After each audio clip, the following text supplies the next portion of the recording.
The Lord kept his word and did for Sarah exactly what he had promised.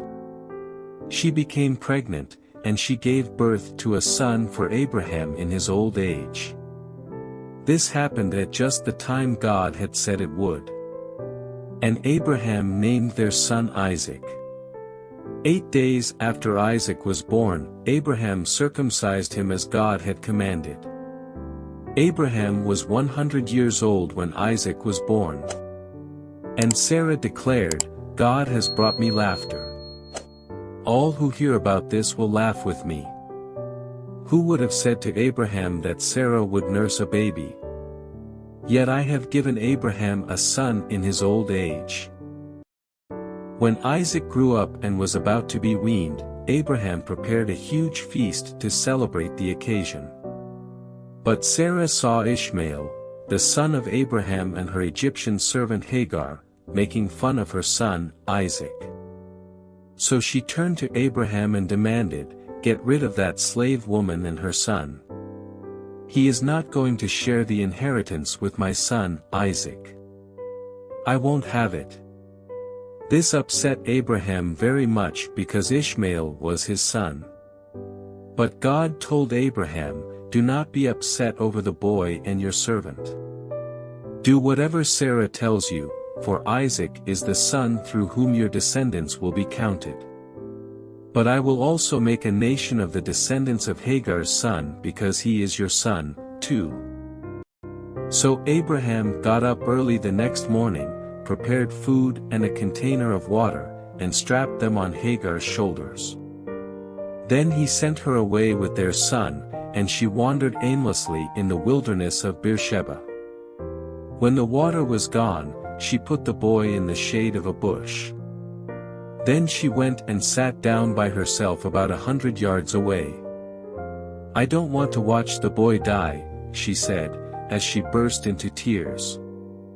But God heard the boy crying, and the angel of God called to Hagar from heaven, "Hagar, what's wrong? Do not be afraid. God has heard the boy crying as he lies there.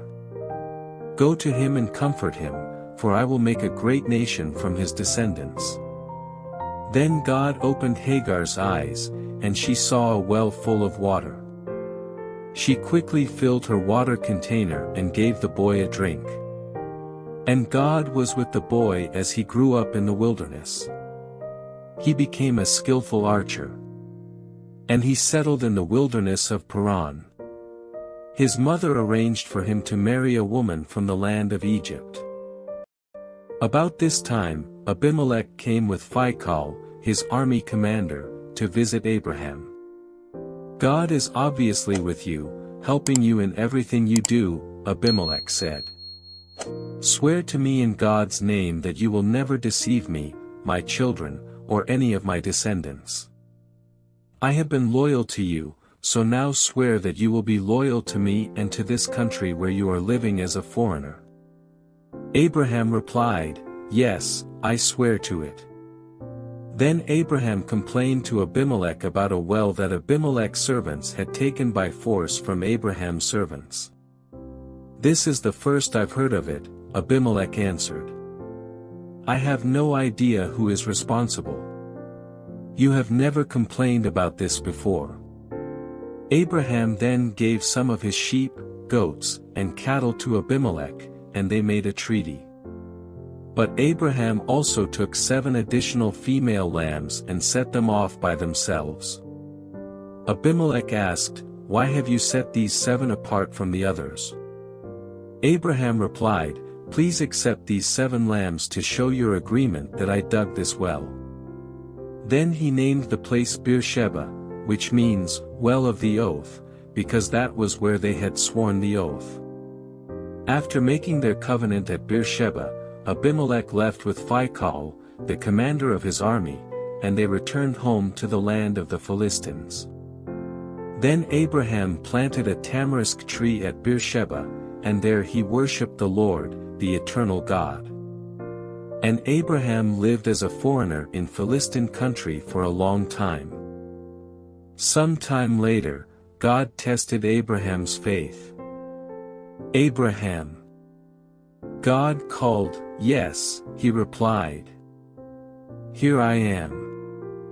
Take your son, your only son, yes, Isaac, whom you love so much, and go to the land of Moriah. Go and sacrifice him as a burnt offering on one of the mountains, which I will show you." The next morning Abraham got up early. He saddled his donkey and took 2 of his servants with him, along with his son, Isaac. Then he chopped wood for a fire for a burnt offering and set out for the place God had told him about. On the 3rd day of their journey, Abraham looked up and saw the place in the distance. "Stay here with the donkey," Abraham told the servants.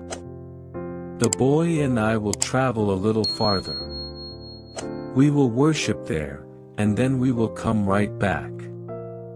So Abraham placed the wood for the burnt offering on Isaac's shoulders, while he himself carried the fire and the knife. As the 2 of them walked on together, Isaac turned to Abraham and said, "Father." "Yes, my son." Abraham replied, "We have the fire and the wood," the boy said, "but where is the sheep for the burnt offering?" "God will provide a sheep for the burnt offering, my son," Abraham answered. And they both walked on together. When they arrived at the place where God had told him to go, Abraham built an altar and arranged the wood on it. Then he tied his son, Isaac, and laid him on the altar on top of the wood. And Abraham picked up the knife to kill his son as a sacrifice. At that moment the angel of the Lord called to him from heaven, "Abraham! Abraham!" "Yes," Abraham replied. "Here I am." "Don't lay a hand on the boy," the angel said.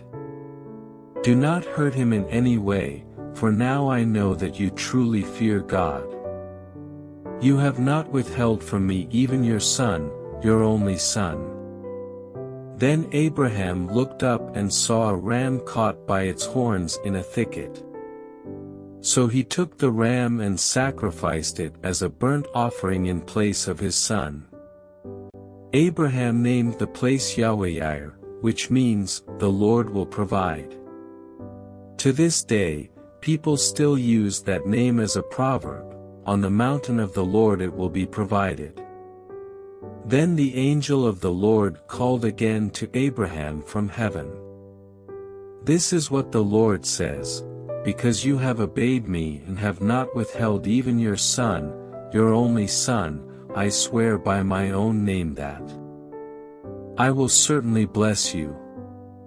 I will multiply your descendants beyond number, like the stars in the sky and the sand on the seashore. Your descendants will conquer the cities of their enemies. And through your descendants all the nations of the earth will be blessed, all because you have obeyed me." Then they returned to the servants and traveled back to Beersheba, where Abraham continued to live.